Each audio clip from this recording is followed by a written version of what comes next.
sejarah, keunikannya terselam.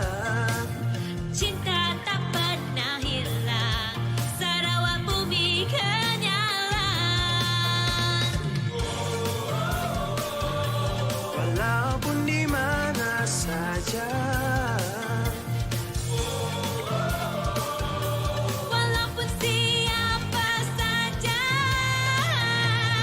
saksikanlah sensasi buat semua generasi. Moga terhibur selalu menginspirasi duniamu.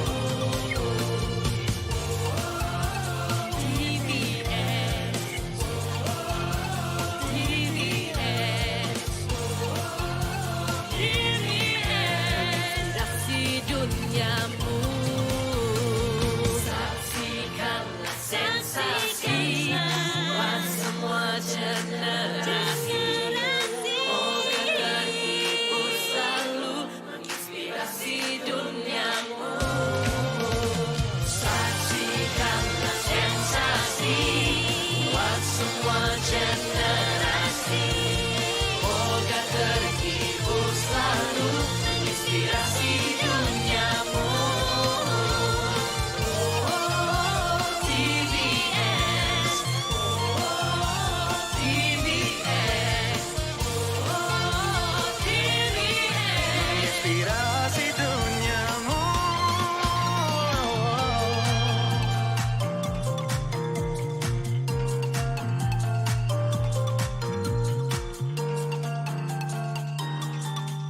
Menginspirasi duniamu. TVS, menginspirasi duniamu.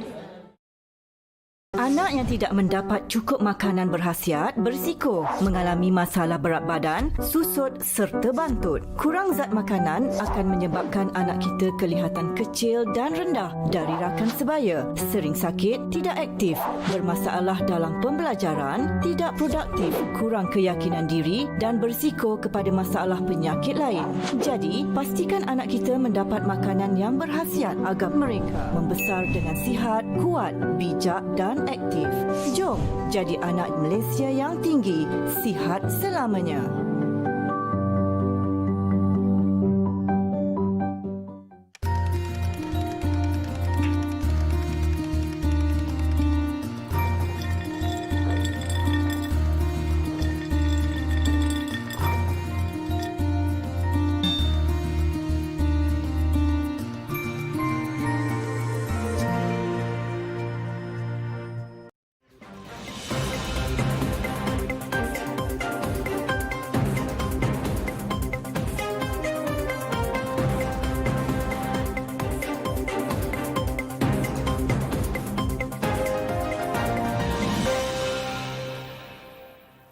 Hello there.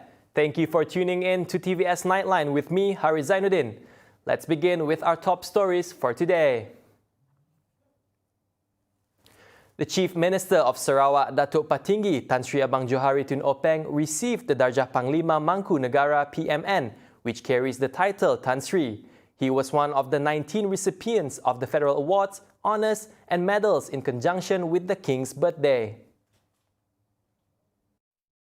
Another recipient of the PMN title was Sarawak State Legislative Assembly Speaker Tan Sri Muhammad Asfia Awang Nassar. The investiture ceremony took place at Istana Negara, which also saw 44 recipients conferred the Darjah Sri Setia Mahkota SSM Award and 18 more for the Darjah Panglima Jasa Negara PJN.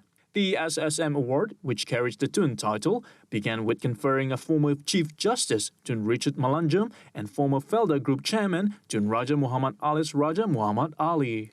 His Majesty Yang di-Pertuan Agong Al-Sultan Abdullah Riyatuddin Al-Mustafa Bilal Shah also conferred the Tan Sri title to Inspector General of Police Tan Sri Akrul Sani Abdullah Sani and Foreign Ministry Secretary General Tan Sri Muhammad Sharhul Ikram Yaakob, among others.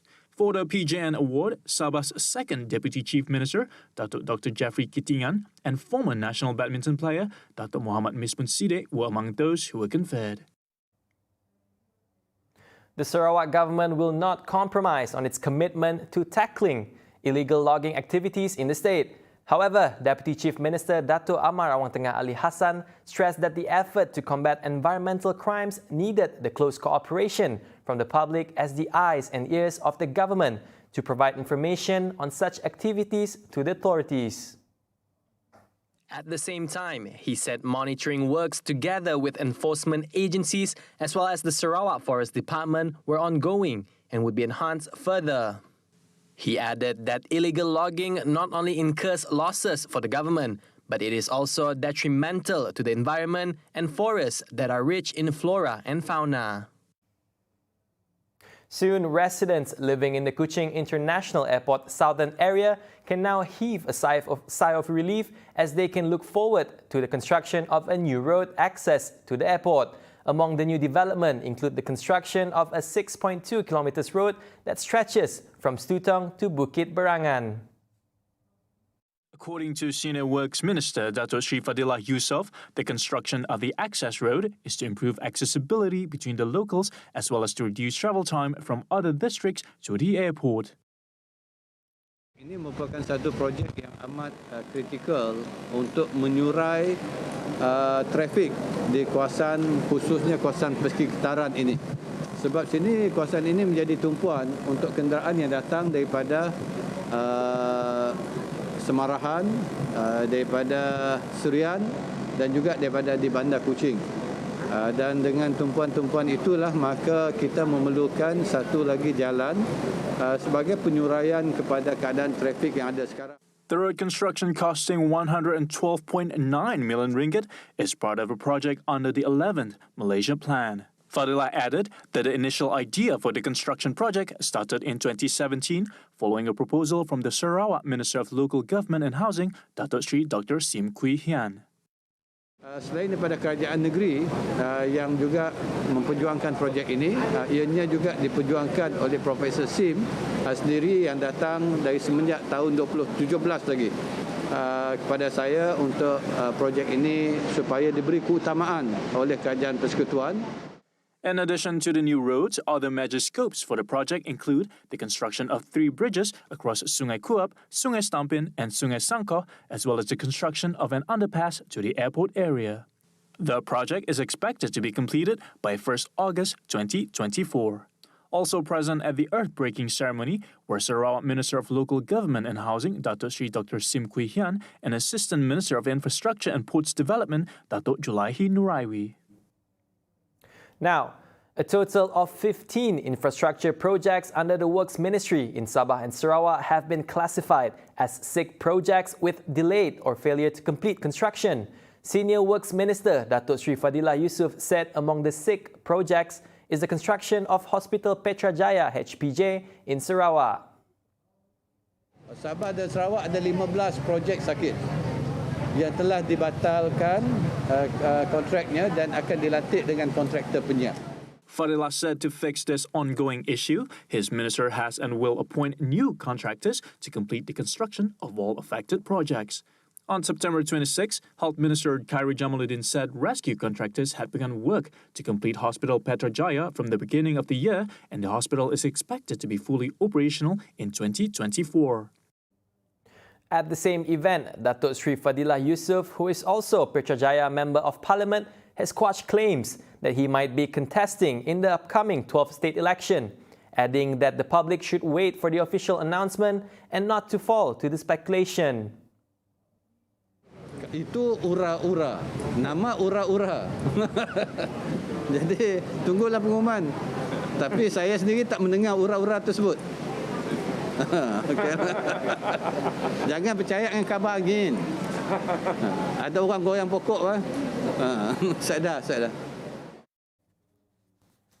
The opposition strict to postpone the 12th Sarawak state election on the ground of concern about the situation of COVID-19 was debunked by the Vice President of Parti Pusaka Bumiputra Bersatu PBB, Datuk Sri Abdul Karim Rahman Hamzah. According to him, the election should be held regardless of the circumstances, considering that the emergency proclamation has been ended and that the state legislative assembly automatically dissolved. Kita pada hari ini, seperti apa yang saya katakan tadi, we are on borrowed time, we are on injury time. kerajaan mesti ada legislature. The organ of government, kita mesti ada executive, kita ada legislative. Legislative kita sudah tidak ada. Mandat itu dipegang oleh rakyat. Nak ditunda sampai bila lagi? Kalau nak mengatakan sehingga COVID-19 sudah tidak ada, can anyone guarantee COVID-19 akan lenyap terus? Bagi saya COVID-19 tidak akan lenyap. Tahun depan, tahun-tahun depan, it will always be there. Hanya kita perlu mengawalnya saja.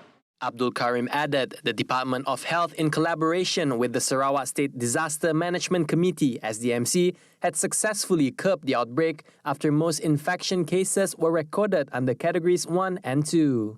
This was why he saw the reason for concern about the COVID-19 condition used by the opposition as just a trick to delay the 12th state election. On a related development, he commented that the Election Commission (EC) was taking a long time to hold its meeting on the state election. SPR dah dimaklumkan tentang darurat ditarik balik dan tergugurnya Dewan Undangan Negeri pada 2 hari bulan November. Mesyuarat nak diadakan 24 hari bulan November. 3 minggu untuk ngatur mesyuarat.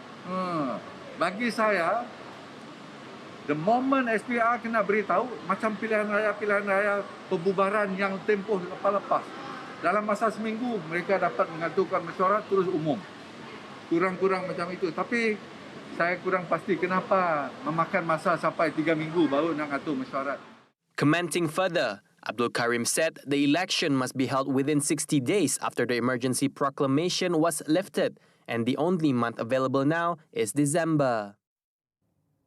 The GPS state government has yet another important agenda to assist, in particular the rural folks. Parti Pesaka Bumi Putra Bersatu PBB Deputy President Dato' Ahmad Douglas Ugah said GPS are planning multiple development plans, strategies and programs aimed at helping to increase rural folks' income through modern agriculture activities.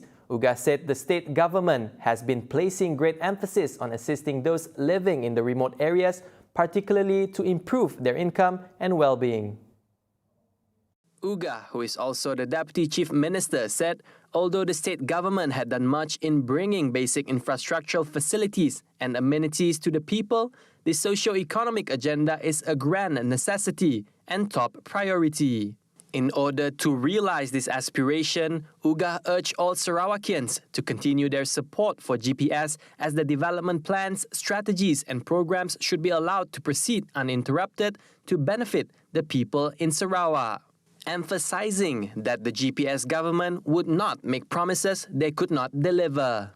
Ugah was speaking at an agriculture community outreach program, or AgriCorp, at Rumah Remi Ambau, Mutonkara in Debak today.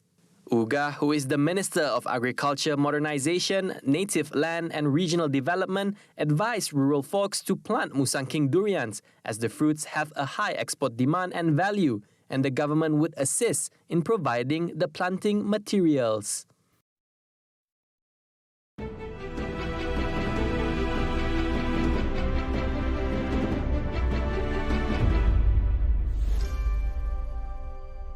Malaysia kaya dengan kepelbagaian kaum, seni dan budaya.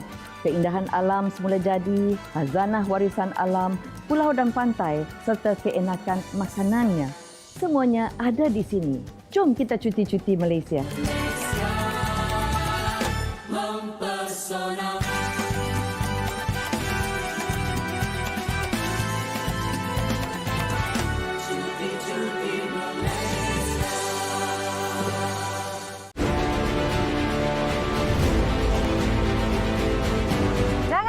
Saksikan saya, Sharon Kezia dan juga tetamu istimewa kita, Lieutenant Commander Maritim Nurul Elmi binti Ali, hanya dalam siaran Suara Wanita musim ketiga pada setiap hari Selasa, hanya di TV Sarawak.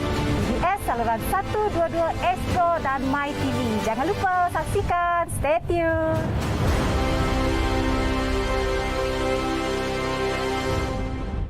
Titik peluh selama 6 bulan ni akhirnya siap jual puas hati kuai. Semua lokasi tu kami pun banyak tempat sesuai ke pameran hasil seni kita. Hujat laki Pina, mungkin mana aja apa ibadahnya? Aku sebenarnya boleh. Just aku perlu berani ancang je. Laki ni gitu, laki ni. Mary!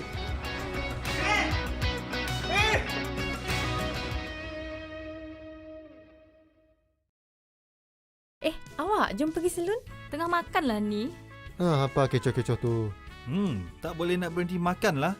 Bukan kau cakap nak diet ke? Sakit kepala. Nak jumpa doktor.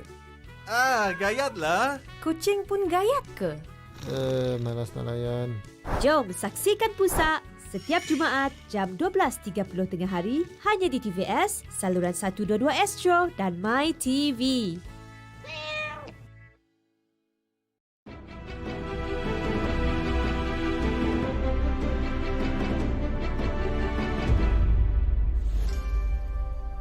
Welcome back. Let's continue with some COVID updates. Sarawak today recorded 399 new COVID-19 cases, with 392 cases listed under categories 1 and 2, while the remaining 7 cases were under categories 3, 4 and 5. Sarawak Disaster Management Committee STMC announced that today's cases bring the cumulative number of cases in the state to 247,081 so far. STMC also stated that the state recorded 22 deaths between 3rd November until 12 November 2021. Of the total death, 6 were recorded in Betong, 4 in Miri, 3 in Kuching, 5 in Cebu, and 1 each in Limbang, Serian, Bintulu, and Samarahan. The fatalities involve those within the age range of 50 to 90 years old. SDMC also informed that no new clusters were registered in the state today. On behalf of Malaysians and the government, Prime Minister Datuk Seri Ismail Sabri Yaakob congratulated the Yang di-Pertuan Agong Al-Sultan Abdullah Riayatuddin Al-Mustafa Bilal Shah on his official birthday today. He said all Malaysians prayed for the good health and well-being of Sultan Abdullah and the Raja Permaisuri Agong Tuanku Hajah Azizah Aminah Maimunah Iskandariah, as well as the royal family. In conjunction with the official birthday of the Yang di-Pertuan Agong this year, 1,207 individuals were conferred Federal Order, decorations and medals, while several individuals were recipients for 2020. 44 individuals received their awards today. The investiture ceremony was the second year held under the new normal, with compliance to the Standard Operating Procedure or SOP following the COVID-19 pandemic. All right, moving on. A total of 389 students from 16 primary schools and 2 secondary schools around Asajaya received Yayasan Sarawak School Uniform Assistant vouchers for 2021 under the Belia Kasih Community Program in Asajaya. The contribution was meant to help unfortunate families prepare well for school and get a good education. Daripada itu, bersampingan dengan program ini, Yayasan Sarawak, memang Yayasan Sarawak pada masa ini sedang mengagihkan bocor-bocor pakaian kepada pelajar-pelajar yang memerlukan. Dan melihat kami ada program ini, mereka pun ikut sama untuk mengagihkan bocor-bocor pakaian sekolah sebanyak RM200 satu bocor kepada 389 pelajar untuk semua sekolah-sekolah rendah dan sekolah menengah yang terdapat di kawasan Dun Asajaya ini. In addition, 250 residents from 23 villages around Asajaya have received food baskets and basic nutritional goods distributed by the Ministry of Youth and Sports. The program was held to instill a caring and volunteering spirit among the youth to help the community during this pandemic period. A special fund under the Ministry of Youth and Sports has been established for the purpose of youth development in various aspects. Its Minister Datuk Sri Abdul Karim Rahman Hamzah said the fund was a reward for youth who possess talents and potentials to progress to a higher level. Ini untuk mereka yang mungkin dalam seni, mungkin dalam kebudayaan, mungkin dalam perkara-perkara mekanik yang mereka mahu meningkatkan diri mereka sendiri ke peringkat yang lebih tinggi, tapi mereka tidak mempunyai dana, ataupun mereka yang dalam sastra, artis. Sebab itulah dana ini ditubuhkan oleh kerajaan negeri untuk membantu, dan kita boleh agihkan sehingga jumlah 50,000, daripada 5,000 sehingga 50,000, bukan sebagai pinjaman, outright gift kepada mereka ini, kepada mereka yang layak. At the same time, Abdul Karim added that his ministry has prepared various programs involving youth, not only in the Asajai area but covering the entire state of Sarawak. The continuous effort was to empower the youth so that they become responsible people with strong characters without any social issue. Program-program tersebut adalah dalam bentuk sokan, dalam bentuk jati diri dan sebagainya sepanjang tahun kita adakan. Dan selain daripada itu, kita juga ada apa yang kita panggil Hari Belia. Hari Belia yang mana pada hari tersebut kita akan mengenal pasti siapakah tokoh-tokoh belia, sebagai mereka ini akan menjadi model. Jadi yang lain-lain tu akan dapat melihat inilah contoh seorang belia yang berjaya. Adding to that, Abdul Karim said the social issue synonymous with youth in the state was drug abuse, but was still under control. However, his ministry was actively collaborating with the National Anti-Drug Agency AADK and the Drug Prevention Association of Malaysia, Pemadam. Assistant Minister for Education, Science and Technological Research, Dr. Anwar Rapai, has fulfilled his promise 3 years ago to provide an active space for sports and recreational activities for youths in Cebu with the soft launching of the Cebu Active Youth Space SAYS. The 2.5 million ringgit multi-use park at Dataran Tuanku Haji Bujang Fasa 2 has a 15-meter wide and 100-meter long skate plaza that can be utilized by skateboard, rollerblade, and BMX extreme sports enthusiasts. The state government-funded facility, designed through engagements with local youths, is the longest of its kind in Sarawak and can be used to organize international tournaments. Yeah, it's 100 meters, and this is actually can be used for international event. Yeah? And I will put this is one of the calendar for not only for Cebu, for Sarawak, an international event. Kemudian di sini ialah selain daripada asas kita akan buat cafeteria, open cafeteria up there. It's a very nice place up there, and when you sit there, you can see the surrounding how they play, you know. And that is one of going to be built by next month. Number 2, this place will be fully Wi-Fi. This is one of the thing that CM want. It must be for the youth.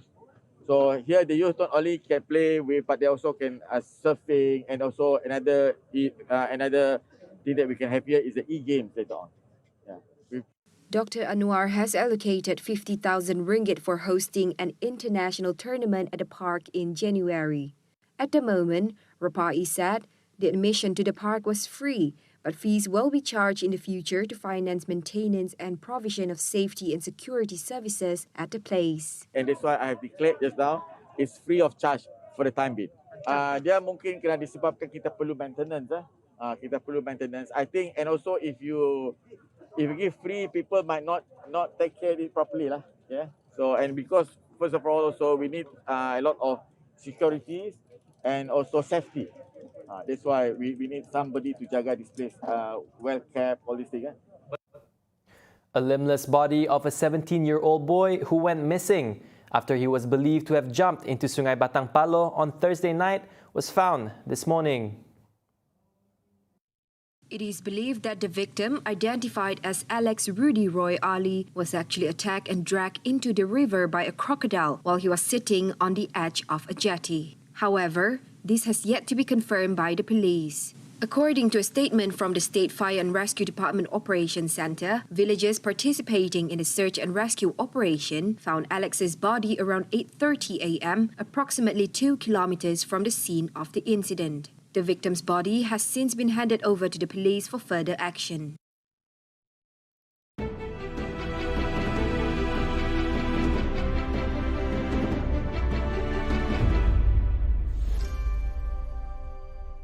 Akan berproses food items have been nak buat tandang menua kucing kau panti ingat kita yang mahu terutama di madah kecaranya and you can see Salam sejahtera. Warnailah hidupmu, tampilkanlah bakat baru.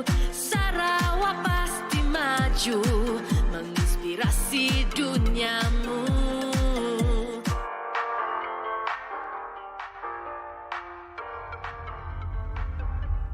Healthy eating doesn't have to be overly complicated.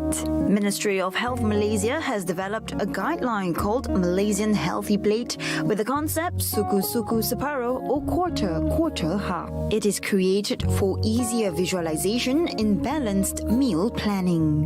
The first quarter is for carbohydrates. Food like potatoes, bread, rice and pasta are the main source of energy. The second quarter is for protein. Other than lean meat, eggs and seafood, chickpea and tofu are also high in protein. Vegetables and fruits are great sources of minerals, vitamins and fiber. Therefore, it is recommended to take as much as half of the plate. To complete a meal, take a glass of plain water, milk or non-sugary drinks. A healthy diet can make a significant difference in the way we think, look and feel. Our health is our greatest wealth. Let's start practicing suku-suku separuh. For more information about having a healthy diet, please visit http:/nutrition.moh.gov.my.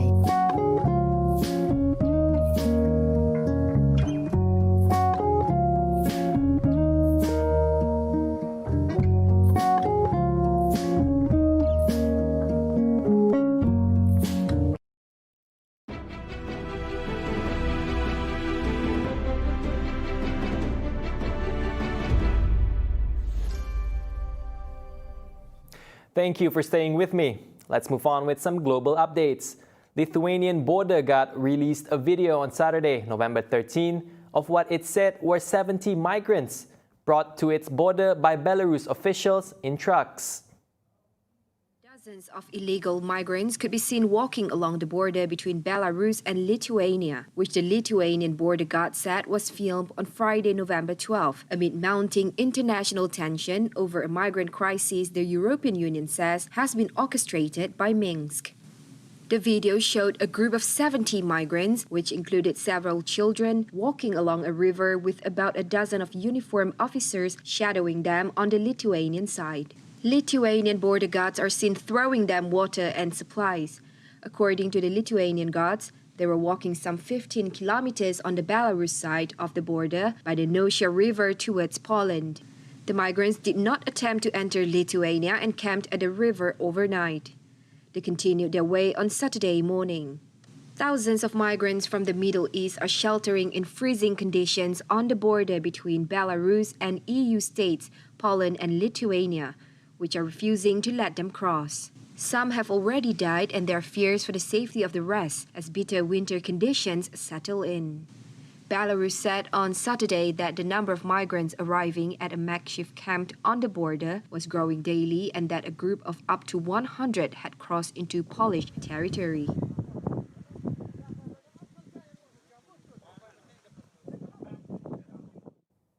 Right, on to our last story. Thai soldiers saved and evacuated residents during flash floodings on Friday, November 12, in Champon province, the southern part of Thailand. About 10 soldiers can be seen holding onto a rope, while one soldier was seen clinging to the rope over rushing floodwaters and eventually pulling people on a boat to safety across the riverbank. Local media reported at least 2 deaths, and almost 5,000 people were severely impacted by the flood that started on Friday. And that concludes the TVS Nightline for today. Thank you for tuning in and I'll see you next time. Once again, I'm Hari Zainuddin. It's been a pleasure.